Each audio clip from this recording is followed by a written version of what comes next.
और आए हुए हमारे सभी पंडाल में उपस्थित साथीगण एवं बुजुर्ग, आप सभी का मैं बहुत तहे दिल से स्वागत करता हूं कि आप लोग इतनी बड़ी संख्या में सब लोग यहाँ आए।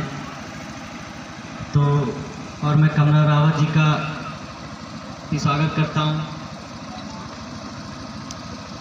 मैं आपको एक बात बताना चाह रहा हूं। मैं अपनी बात जो है एक शायर से शुरुआत करूंगा कि आओ बच्चों तुम्हें दिखाएं शैतानी शैतान की, कि आओ बच्चों तुम्हें दिखाएं शैतानी शैतान की, बीजेपी से बहुत दुखी है जनता हिंदुस्तान की, बीजेपी से बहुत दुखी है जनता हिंदुस्तान। इसी के साथ मैं और भी आगे कह रहा हूँ कि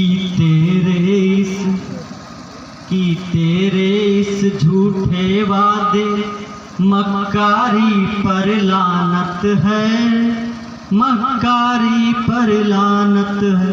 झूठे वादे पहली बात तो वादे और बहुत कुछ भी किए थे उन्होंने, लेकिन मैं आपको अभी भैया ने बताया था कि 15 लाख रुपए खाते में, एक तो यही झूठा वादा, बाकी बहुत से वादे हैं बताना चाहूँ तो बता नहीं पाऊंगा। इतने वादे उन्होंने किए थे लेकिन पूरे नहीं कर पाए। कि तेरे इस झूठे वादे मक्कारी पर लानत है, मक्कारी पर लानत है। और भी वादा किया, कहा था कि हम जीडीपी बढ़ाएंगे, ग्रोस डोमेस्टिक प्रोडक्ट, इसका फुल फॉर्म है सकल घरेलू उत्पाद। उनका कहना तो सही था कि हम जीडीपी बढ़ाएंगे, लेकिन आप लोग समझ ही नहीं पाए कि जीडीपी बढ़ाने का मतलब क्या है। नंबर 1, हम गैस के दाम बढ़ाएंगे। नंबर 2, हम डीजल के दाम बढ़ाएंगे। नंबर 3, हम पेट्रोल के दाम बढ़ाएंगे। ये उनका मतलब था, लेकिन उन्होंने पूरे फुल फॉर्म में नहीं बताया। फुल फॉर्म भी बताया था तो उनका ग्रॉस डोमेस्टिक प्रोडक्ट ही था, सकल घरेलू उत्पाद, लेकिन वो क्यों बताएंगे। तो उनका कहना सही था कि हम जीडीपी बढ़ाएंगे, पर उनका कहना ये था कि हम गैस डीजल पेट्रोल के दाम बढ़ाएंगे, जीडीपी नहीं बढ़ाएंगे। कि तेरे इस झूठे वादे मक्कारी पर लानत है, मक्कारी पर लानत है। और भी मैं आपको जानकारी के लिए एक बात बता दूं कि मोदी जी ने विदेश यात्रा में 66 अरब करोड़ रुपए फूके, 66 अरब करोड़। अब कुछ लोग तो कहते हैं कि मोदी जी सैलरी भी नहीं लेते। जब ये सैलरी नहीं लेते तो लाते कहां से? भाई कर्जा लिया या किसी से घूस ले लिया। भाई जब 66 अरब फूके तो हम तो किसी से ये बात सुनते हैं कि मतलब मोदी जी सैलरी भी नहीं लेते, तो सैलरी का भी अगर कैलकुलेट करें तो 5 साल में 66 अरब करोड़ नहीं हो जाएगा। तो या तो मोदी जी ने घूस ले ली, या तो फिर जनता का जो पैसा था वो खा गए। तब तो भाई विदेश गए, और विदेश से लाए क्या? कुछ नहीं। और इतने रुपए में 20 एम्स, 20 यूनिवर्सिटी, 20 हवाई अड्डों का निर्माण हो जाता। देश तरक्की करता है या नहीं करता भाई? देश बिल्कुल तरक्की करता है। और दूसरी बात, 3100 करोड़ रुपए की सरदार वल्लभ भाई पटेल की मूर्ति बनाई। कहने का मतलब महापुरुष हो तो उसका ये मतलब नहीं है कि मतलब बड़ी सी मूर्ति बना दो तब भी उसका मान सम्मान हो। महापुरुष को दिल में बैठाने से भी मान सम्मान है, और उसकी एक छोटी सी मूर्ति को भी पूजा करने में मान सम्मान है।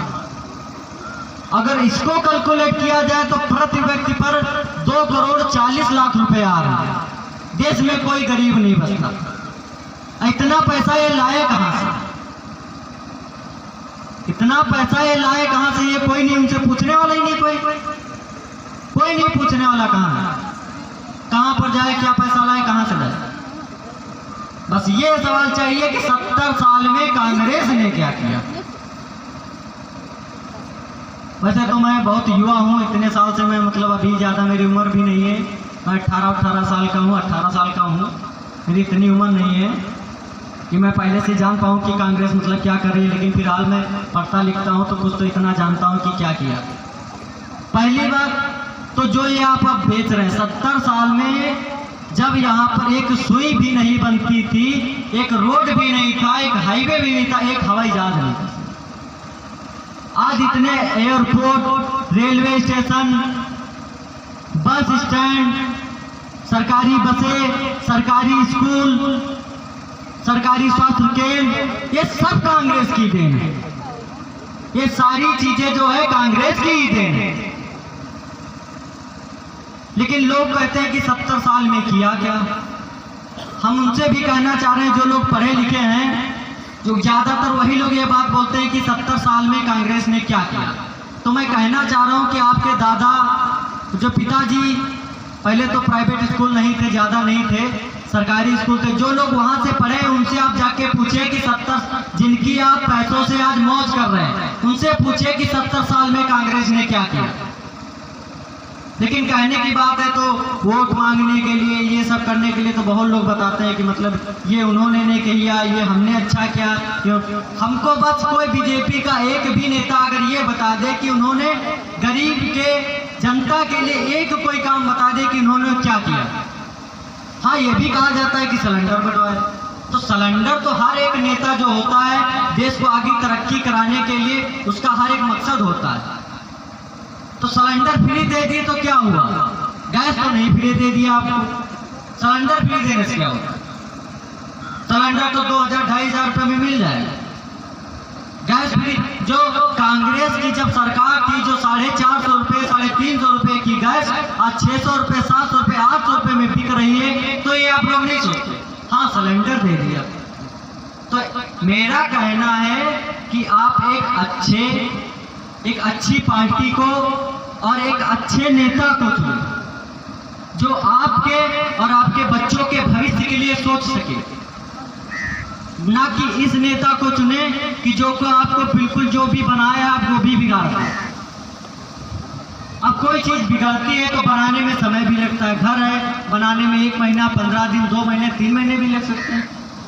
लेकिन उसको बिगाड़ने में एक बुलडोजर ला 1 घंटे में काम तमाम।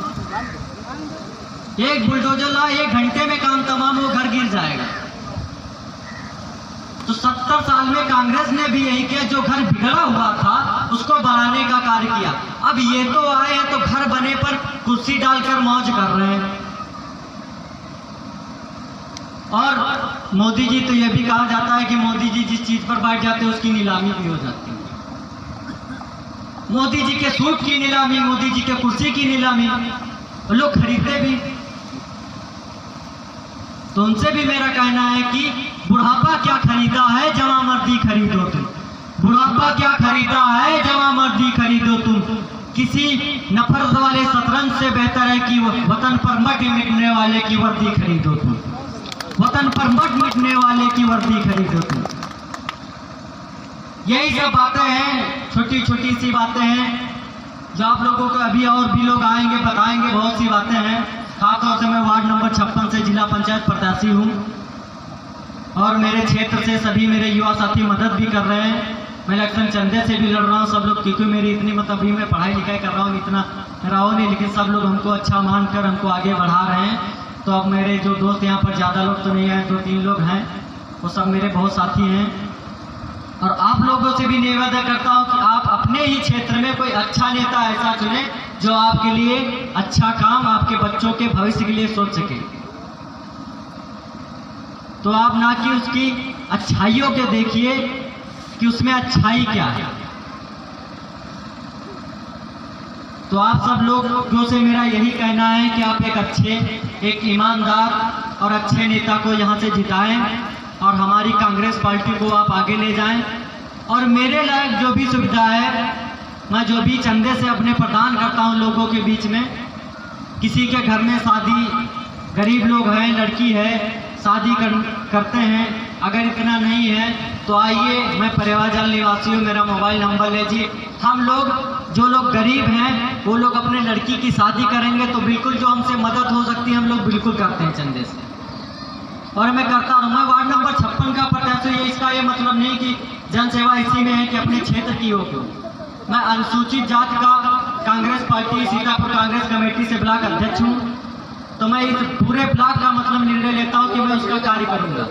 और आपका अगर कोई तहसील लेवल या जिले लेवल पर भी कोई कार्य फंसता है, कहीं पर भी कोई कार्य फंसता है, तो मैं किसी भी तरीके से आपका कार्य कराऊं, चाहे मैं धरना प्रदर्शन करूं, कुछ भी करूं, लेकिन मैं आपके लिए कार्य करने के लिए सदैव तत्पर रहूंगा।